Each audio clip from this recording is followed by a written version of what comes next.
Hello, everyone. Hopefully, you're having a wonderful day wherever you are.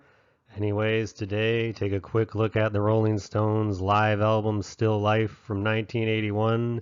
Well, their 1981 tour released June 1st, 1982, before they headed over for their European tour. And this one is the famous concert footage with Mick with the football pants. And I'm not sure if this is where Charlie Watts began using the China symbol as his main crash. I don't really remember him using it on tours before this. Maybe he did, but I'm not sure. But from here on in, that becomes his main crash symbol, which is kind of unique and gives the band definitely a unique sound. And the staging for this one kind of had the kabuki pastel colored stuff going on with it, which I always thought was cool. Some people I know they really don't like it, and I think their stage shows got bigger and better as they get into Steel Wheels and Voodoo Lounge and all that stuff. But this one I kind of always liked the way this stage looked, and the staging of it and everything's pretty cool. And Mick, he didn't always wear the football pants. Sometimes he wore more of like a Miami Vice type outfit. But the football pants, I know it's kind of cool, I guess.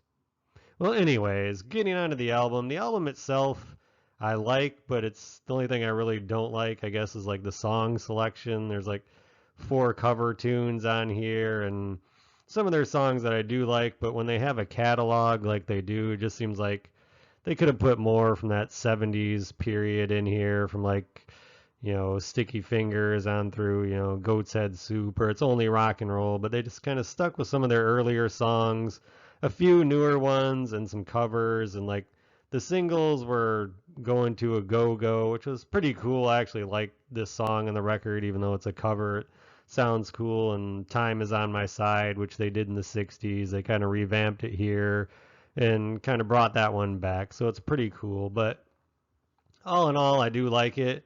It sounds pretty crisp, is what I would call the sound, kind of a smooth sound for it. So, anyways, they start off with like an intro, then they get into Under My Thumb, which is like really a good version of that. And I notice a lot of these songs, they do play quite a bit faster than their album counterparts. And one of the things about Charlie Watts is he always changed things up live from albums. So the drums on Under My Thumb are, completely different than they are on the album. This is just more straight rocking. So Under My Thumb, it's going at a good pace. They go into one of their older tunes, Let's Spend the Night Together. Once again, that one's cool. It's very up tempo. Then they get into a newer song, well, newer from a few years ago, Shattered, from Some Girls, which is pretty cool. I like that tune.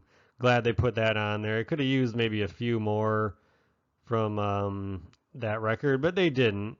And I know there's the corresponding video, Let's Spend the Night Together, where there's a lot more songs on it, and maybe they only had limited room with albums back then to pick songs. Then they get 20 Flight Rock, which is cool, but it's a cover. You could probably replace that with one of their songs, Monkey Man or something like that. Then you got Going to a Go-Go, which was a single, so yeah, I'd leave that on there.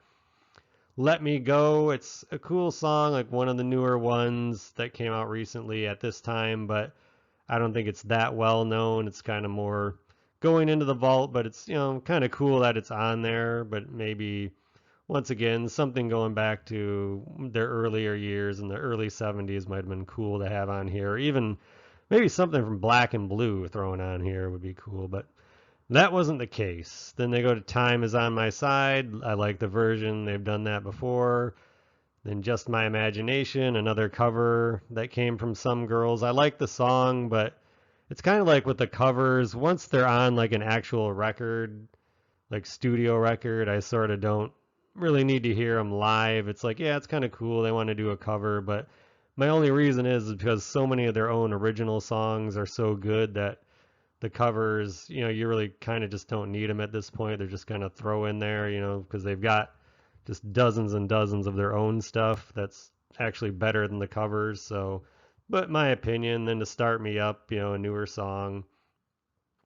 Then they close it out with Satisfaction, and once again, Satisfaction played live is completely different than the album sound, where it's just that straight, snare drum on the 1, 2, 3, and 4 pounding through. This one, Charlie just plays it straight, 2 and 4, and they rock it out. Then they go through the outro, Star Spangled Banner, and that's it. But for a glimpse of the Stones and their 1981 tour, it's a pretty cool record, album, CD, cassette. I actually had this on cassette at one point. And if you're not sure what a cassette is, if you're a younger person, you'll just have to kind of look it up.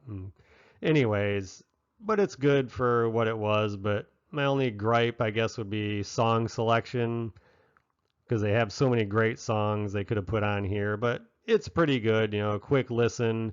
And if you haven't heard it, you should probably check it out. And if you get the chance to see Let's Spend the Night Together, that tour video, it's pretty darn good. They sound really good here, probably better than they sounded in the 70s. And I'm not sure if this would be Ian Stewart's last concerts with them before he passed away. I don't know if he passed away 84, 85, 86-ish, whatever year it was, but that was maybe the last chance to see him, and he was very important to the history of the Rolling Stones. Well, anyways, maybe you should check this out, and then we'll talk to you again sometime soon. Have a wonderful day.